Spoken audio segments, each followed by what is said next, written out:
جب صبح کا ٹائم ہوا حضور بیدار ہوئے، جلوہ گر ہوئے، اذان ہوئی، حضور نے نماز پڑھائی، پھر حضور نے فرمایا کہ اندر کے راستے سے ہمیں میدان احد کی طرف کون پہنچائے گا؟ فقال ابو خیثمہ، حضرت ابو خیثمہ کہنے لگے میں، ہاں جی۔ انہوں نے کہا جی مجھے پتہ ہے خفیہ راستہ میدان احد کی طرف کون سا جاتا ہے۔ حضور نے فرمایا آگے آپ چلیں، میرے غلاموں کو لے کر چلیں۔ جب چلے سارے صحابہ تو آگے ایک منافق تھا، حضور کا کلمہ پڑھتا تھا، وکان منافقا دریر البصر، انا سی انا، او دا نا سی ابن قیزی۔ اور جدو صحابہ او دے باغ چو گزرے نا تو انہوں انا سی نظر تے آندا کوئی نہیں سی، تو انہیں شور سنیا کہ کہنے لگا اے کون میرے باغ چو گزر رہے ہیں؟ انہوں نے کہا رسول اللہ اپنے غلامہ نال گزر رہے ہیں۔ توبہ توبہ توبہ توبہ۔ وَيَقُولُ، کلمہ حضور دا پڑھدا سی، کہنے لگا ان کنت رسول اللہ فإنی لا أحل لك ان تدخل حائطی، وذکر انه اخذ حفنة من تراب في يدي ثم قال والله لو اعلم انی لا اصیب غیرك فضربت بها وجهك نعوذ باللہ من ذلك۔ وہ کہنے لگا تسی اگر اللہ دے رسول ہو نا تے میں تانوں اجازت نہیں دیندا تسی میرے باغ چوں گزرو۔ کلمہ حضور دا پڑھ دو۔ منافق کس کو کہتے ہیں؟ جو اپنے باغ کلمہ حضور دا پڑھدا سی، لیکن انہیں جڑا اگلی گل کیتی او دا تو میں ترجمہ ہی میں استغفر اللہ اس واسطے پڑھا، انہیں اگو اور گل کر دیتی۔ جدوں انہیں اے گل کیتی نا تے فابتدرہ القوم لیقتلوہ، عشق اپنے فیصلے کرنے میں خود بڑا دلیر ہوتا ہے۔ انہیں ہاتھ مٹی چک لئی، ہاتھ مٹی چک لئی، جدو انہیں مٹی چکی نا تو فابتدرہ القوم لیقتلوہ، یعنی جی پیمانہ، میں آقا ایران کا مال کھانے سے پیمانے بدل جاتے ہیں، سعودی عرب کا مال کھانے سے پیمانے بدل جاتے ہیں، ایم این اے کی چمچگیری کرنے سے پیمانے بدل جاتے ہیں، ہاں جی، گلی کی خاطر ووٹ دینے سے پیمانے بدل جاتے ہیں، اور کھمبے کی خاطر چمچگیری کرنے سے پیمانے بدل جاتے ہیں،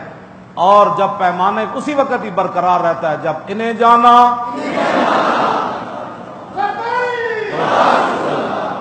بات سن،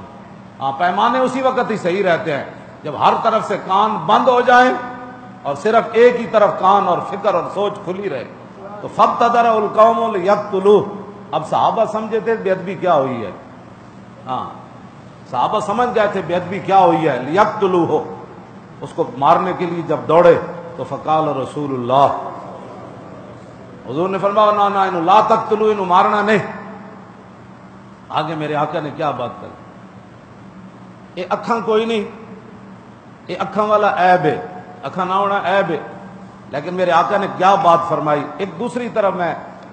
طرف عیب والے صحابی جنہ دی اکھاں کوئی نہیں، حضور نال پیار کیتا تو عیب بھی مک گیا جی۔ ایک عیب ہو، ایک اے نابینا ہے، انا ہے،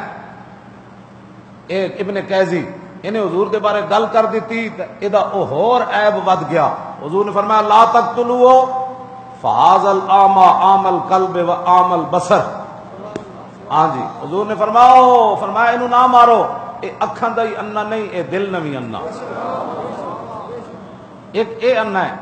جدی اکھاں کوئی، ایک صحابی ہیں جنہاں دی اکھاں کوئی نہیں، انہاں دا اکھاں نہ ہونا عیب ہے۔ حضرت عمیر بن عدی وہ بھی نابینا سن، اے انا سی، ایدی اکھاں کوئی نہیں سن۔ او جدو اسماء بنت مروان نو مار کے آئے گستاخ رسول عورت نو، تے حضرت عمر فرمان لگے، اے میں کتاب منگائی، ویسے میں نو یاد سی اے حدیث پاک، لیکن میں کہ سامنے رکھ کے جدوں اے اس عورت نو مار کے تے سویرے آ کے حضور دے پیچھے نماز پڑھی تے رسول اللہ سلام پھیر کے نظر الی عمیر ابن عدی، تے عمیر بن عدی نو ویکھیا کتھے بیٹھیا، تے جدوں حضور نے صف وچ دیکھیا کہ میرے نابینا صحابی اوتھے بیٹھے، فرمایا قتلت بنت مروان، فرمایا او گستاخ عورت نو مار آئے ہو؟ قال نعم بابی انت یا رسول اللہ، ہاں حضور مار آیا ہوں، میرے ماں باپ آپ پر قربان۔ اور حضور خاموش ہو گئے، مسجد نبی شریف کے اندر بھی خاموشی طاری ہو گئی۔ تو نابینا صحابی نے پوچھا حل علیہ فی ذالک شیء یا رسول اللہ، حضور عدالتیں آپ کی اور قاضی آپ ہیں، حکمرانی آپ کی، سب کچھ آپ کا، رات گستاخ عورت کو مار آیا، کیا اس کے بدلے میں مجھے قتل کیا جائے گا؟ تو میرے آقا نے فرمایا لا ینتطح فیہا انزان، فرمایا تو نے سوچا کیا ہے، قیامت تک جب میری عزت کا مسئلہ آئے گا تو دو بکریاں بھی کبھی اختلاف نہیں کریں گی۔ ہاں جی، اور فلتفت النبی الی من حولہ، حضور نے پھر ساری مسجد نو متوجہ ہو کے گل کے کی تھی، فرمایا اذا احببتم ان تنظروا الی رجل نصر اللہ ورسولہ بالغیب فانظروا الی عمیر ابن عدی، فرمایا میرے غلاموں اگر تم پسند کرتے ہو کہ ایسے بندے کی طرف دیکھو، ایسے بندے کی زیارت کرو کہ جس نے ماورائے عدالت اللہ رسول کی مدد کی ہو، اس میرے غلام کی زیارت کرو۔ حضور کے بارے میں بات ہو جائے تو آنکھیں اندھی تھیں، اب دل بھی اندھا ہو گیا،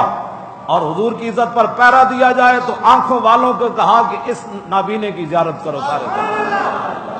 ہاں جی، یہ فرق ہے ہاں جی کی محمد سے وفات ہونے کہ اکھاں نہیں ان حضور کے بارے گل کر دیتی ایک اور عیب پیدا ہو گیا، اکھاں نہیں ان حضور کی عزت تے گل کر دیتی وہ پہلا عیب بھی مک گیا، اگلی گل جہی عیب ختم ہونے والی اگلی ہے، یہ تو ویسے حضور نے انہوں نے اظہار فرمایا نا